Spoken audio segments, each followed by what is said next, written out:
পৃথিবীর জমিনে যত নবী রাসূল আসুক না কেন, যত অলি গাউস কুতুব আসুক না কেন, সমস্ত ব্যক্তির চাইতে আমার নূর নবীর আদর্শ আমার আল্লাহ শ্রেষ্ঠ আদর্শ করেছেন। সুবহানাল্লাহ। ওই প্যারা নবী, দো জাহানের বাদশা নবী, মায়ার নবীর আদর্শ কত সুন্দর। আমার নবী জগতের মানুষদেরকে শিক্ষা দিলেন। আমার নবী নিজের সংসার পরিচালনা করেছেন, আবার রাষ্ট্রের কাজও সমাধান করেছেন। আমার নবী ধর্মের শিক্ষাও মানুষকে দিয়েছেন। কিভাবে হাট বাজার করা লাগবে সেটাও নবী শিক্ষা দিলেন। কিভাবে পরিবার পরিজন চালাইতে হবে নবী সেটাও শিক্ষা দিলেন। কিভাবে মানুষের আমানত রক্ষা করতে হবে সেটাও শিক্ষা দিলেন। এভরিথিং, মানুষের জিন্দেগির মধ্যে যা কিছু প্রয়োজন আমার নবী সব কিছু উম্মতদেরকে শিক্ষা দিলেন। ওই মায়ার নবী, দয়ার নবী, কামলেওয়ালা নবী নিজে কর্ম করে উম্মতদেরকে ধর্ম শিক্ষা দিয়েছে।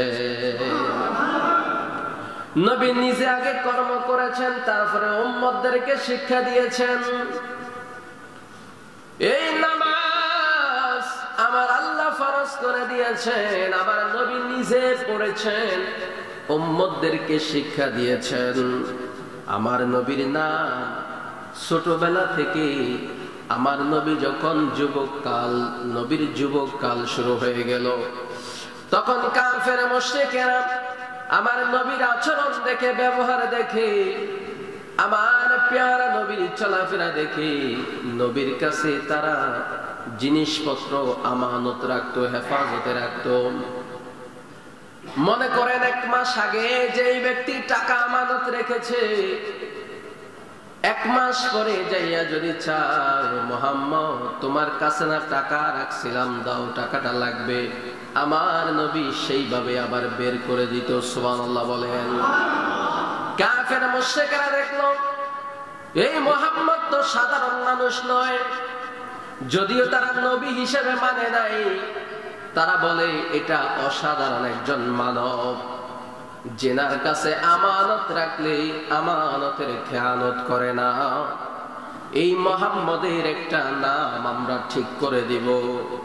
যেই মুহাম্মদ এত বিশ্বাসী হয়ে উঠেছে মানুষের কাছে, ওই মুহাম্মদের একটা নাম রাখবো। মুহাম্মদের নাম রেখেছে তারা আল আমিন। এই আল আমিন নামটা দুনিয়ার কোন মুসলমান রাখে নাই, কাফের মুশরিকেরা দিয়েছে নামটা। আমার নবীর নাম রেখেছেন বিশ্বাসী। সুবহানাল্লাহ বলেন না। আল্লাহর নবী দুজাহানের বাদশা নবী, নবুয়তি পাওয়ার পরে যখন মানুষের কাছে কালেমার দাওয়াত দিতে লাগলো, কেউ নবীর কাছে নবীকে বিশ্বাস করে কালেমা পড়ে, আবার কেউ নবীরে দেখে দূরে সরে চলে যায়। যার কপালে কালেমা আছে, যার নসিবের মধ্যে কালেমা আছে, সে কালেমা পড়তে পারে। কারণ নবীর অতি নিকটের মধ্যে আবু জাহেল, উতবা, সাইবা, মুগীরা এরা ছিল, কিন্তু কালেমা নসিব হয় নাই। আর ইয়ামেনের বাদশা হাবিব বিন মালিক আমার নবীর কাছে কালেমা পড়ে মুসলমান হয়েছে। সুবহানাল্লাহ। যে হাবিব বিন মালিক আমার নবীর ব্যাপারে আগে তদন্ত করেছে, যে ব্যক্তি হিসাবে মুহাম্মদ কেমন, মানুষ হিসাবে কেমন, তদন্ত করে উনি পাইল।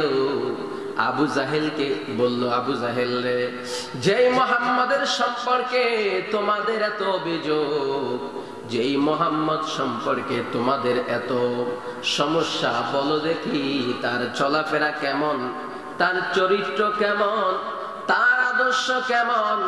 তখন আবু জাহেল বলে, আমরা জানি মুহাম্মদ এমন একজন ব্যক্তি, জীবনে কোনোদিন মাসুম থেকে শুরু করে এই পর্যন্ত একটা মিথ্যা কথা বলছে, এই কথা কেউ বলতে পারে নাই। হাবিব বিন মালিক কয়, এখন বর্তমানে নবীর বয়স কত? কয় 40। 40 বছর শেষ হয়ে যাওয়ার পরে নবুয়তি দাবি করেছে। আবু জাহেল কয়, হ্যাঁ, যেই ব্যক্তি 40 বছর জিন্দেগির মধ্যে একটা মিথ্যা কথা বলে নাই, আমি হাবিব বিন মালিকের মনে হয় 40 বছর পরে আইসা এই ব্যক্তি মিথ্যা কথা বলছে, এটা আমার বিশ্বাস হয় না। 40 বছর যেই ব্যক্তি একটা মিথ্যা কথা কয় নাই, ওই নবী 40 বছর পরে আইসা মিথ্যা কথা বলছে, কেমনে তোমরা বিশ্বাস করো, কেমনে মানো? হাবিব বিন মালিকের কপাল খুলে গেল, কিন্তু আবু জাহেলের কপাল খুলল না। অনেক মহিলা সাহাবী হয়ে যাচ্ছে, নবীর কাছে কালেমা পড়ে। অনেক বৃদ্ধ মানুষ কালেমা পড়ে, নবীর কাছে সাহাবী হয়ে যাচ্ছে।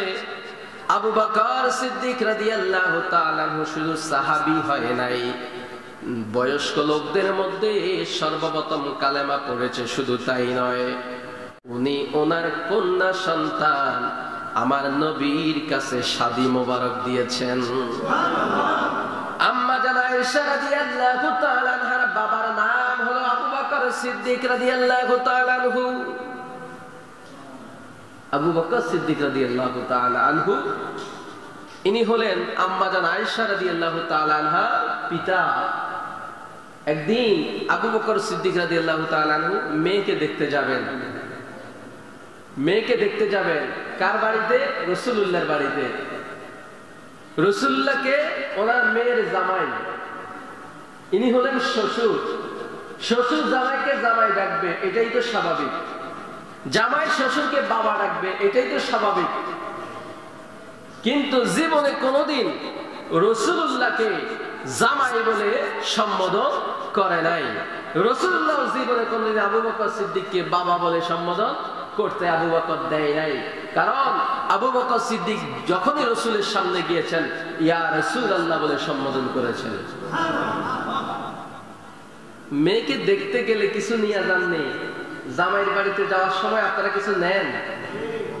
অনেকে কাঁঠালের সিজন হলে কাঁঠাল নেয়, আম নেয়, বিভিন্ন জিনিস নেয়। এটা হলো মনের খুশি। কিন্তু আমাদের দেশে রীতি করে ফেলছে এক ধরনের মানুষ, যে আম কাঁঠালের দিন যদি মেয়ের বাড়িতে কিছু না নিয়ে যান, আপনার বেআইন আছে না, বেআইন বিভিন্ন মানুষ মেয়েকে বিভিন্ন ভাবে খোঁচা মারতে থাকে, আসেনি? এগুলো সম্পূর্ণ ইসলামে না যায়। আবার কোরবানির সময় কিছু কিছু এলাকায় আছে, নতুন জামাইয়ের বাড়িতে খাসি দিতে হবে, কোরবানির পশু দিতে হবে, মানে কোরবানি দেওয়ার জন্য জামাইকে কিনে দিতে হবে। তো এরকম এগুলা হলো জোরপূর্বক নেওয়া। আরেকটা হলো আপনি মন চাইছে, আপনার গাছে ফল ধরছে, মেয়ের বাড়িতে নিয়ে গেছেন বা বাজার থেকে কিনে নিয়ে গেছেন। তো আবু বকর সিদ্দিক মনে মনে ভাবলো, আমি তো আমার মেয়ের সাথে দেখা করে আসি। আম্মা জান আয়েশা রাদিয়াল্লাহু তাআলা আনহা হুজরা মুবারকের সামনে যাইয়া হযরতে আবু বকর সিদ্দিক রাদিয়াল্লাহু তাআলা দরজার মধ্যে টোকা মারলেন আর সালাম দিলেন। এমন সময় আম্মা জান আয়েশা রাদিয়াল্লাহু তাআলা আনহা দরজাটা যখন খুলে দিল, হযরতে আবু বকর সিদ্দিক রাদিয়াল্লাহু তাআলা আনহু এবার ঘরের মধ্যে প্রবেশ করে দেখলেন আমার পেয়ারা নবী বসা।